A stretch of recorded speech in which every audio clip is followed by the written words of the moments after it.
আসসালামু আলাইকুম। Hi viewers, Atif and Atika blogs থেকে আমি আবারও চলে আসলাম। আশা করি আপনারা সবাই ভালো আছেন। আলহামদুলিল্লাহ, আমিও ভালো আছি।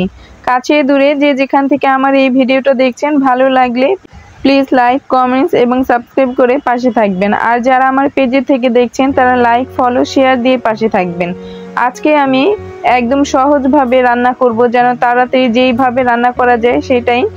সব সময় যেভাবে মশলাগুলো কষিয়ে নিয়ে ওইভাবে কষিয়ে নিয়েছি। এরপর কিন্তু চিকেন আর আলুটা দিয়ে কষিয়ে নিচ্ছি। কষানো হয়ে গেলে পরিমাণ মতো পানি দিয়ে এরপর রান্না করে নিব। আর এই তরকারির মধ্যে একটু ঝোল হবে। আর আজকে ঢেঁড়স ভাজি করব। তো এই চিকেন আলু দিয়ে রান্না করব আর ঢেঁড়স ভাজি করব, এটাই আজকে রান্না। এই 2 দিন কিন্তু প্রচন্ড গরম পড়তেছে, দেখা যায় রান্নাঘরে গেলে কিন্তু একদম অসহ্য একটা গরম। এর জন্য কিন্তু শর্টকাটে যেভাবে রান্না করা যায় সেভাবে কিন্তু রান্নাটা করে নিচ্ছি। আর এই যে দেখেন, চিকেনটা যখন কষানো হয়ে যাবে তখন কিন্তু এর মাঝে পরিমাণ মতো পানি দিয়ে দিব।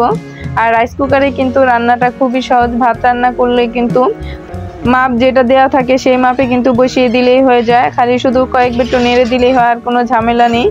আর এই যে তরকারির মধ্যে কিন্তু দেখা যায় যে কষিয়ে নিয়ে এরপর এই যে পরিমাণ মতো পানি দিয়ে দিলাম। রান্নাটা কিন্তু খুব সহজভাবে হয়ে যায়। তো এইভাবে আজকে শর্টকাটে রান্না করলাম।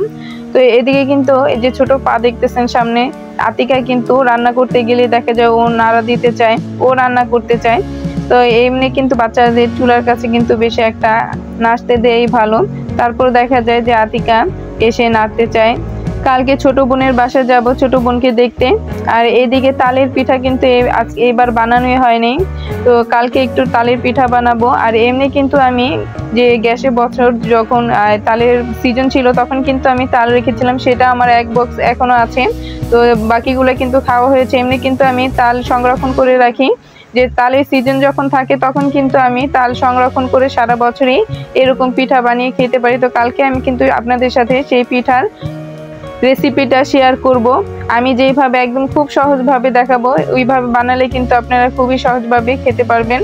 আর এই যে দেখেন, ঢেঁড়স ভাজি করে নিচ্ছি। আর ঢেঁড়স কিন্তু আমার এই যে লম্বা লম্বা করে কাটলে কিন্তু আমার কাছে খুবই ভালো লাগে। আর আতিফার বাবা কিন্তু যে গোল গোল করে কাটি সেইভাবে কিন্তু কাটলে ওরা বেশি পছন্দ করে। কিন্তু আমার কাছে কিন্তু এইভাবে কাটলে আমার ঢেঁড়সটা খুবই ভালো লাগে।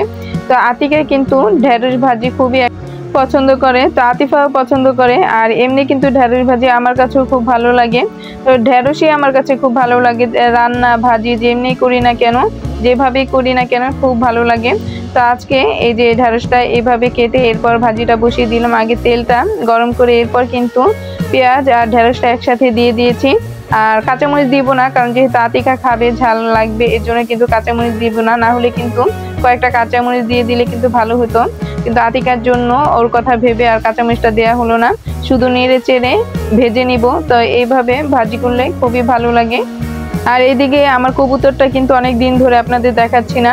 তো ভাবতেছি যে দেখাবো আর সময় হয়ে ওঠে না, এর জন্য কিন্তু আর ভিডিও করতে পারি না। তো আজকে কিন্তু দুপুরের বেলা, এমনি কিন্তু আমরা দুপুরের বেলা খেয়ে একটু শুই। তো আজকে কিন্তু আমি শুই নিয়ে আতিকা ঘুমিয়েছিল। তো এর ফাঁকে কিন্তু আমি ওদের ঘুম পাড়িয়ে এরপর চলে আসলাম কবুতর রুমে। আর ওদের আজকে ঘুমাতে একটু সময় লেগেছিল, কারণ আমি যতক্ষণ পর্যন্ত না আতিকাকে ঘুম পাড়াই তো আতিকা কিন্তু ঘুমায় না, আমার পিছনেই ঘুরে। তো আজকে কিন্তু একটু রান্না বান্না দেরি হয়ে গিয়েছিল, কারণ যেহেতু আমি ইলেকট্রনিক চুলায় রান্না করি। তো এখন বিদ্যুতের কিন্তু অনেক সমস্যা হয়, শুধু আসে আর যায়। আর এমনি কিন্তু গেলে 1 ঘন্টা বা আগে আসে না, আর এমনি কিন্তু সারা দিনে কয়েকবার যায়।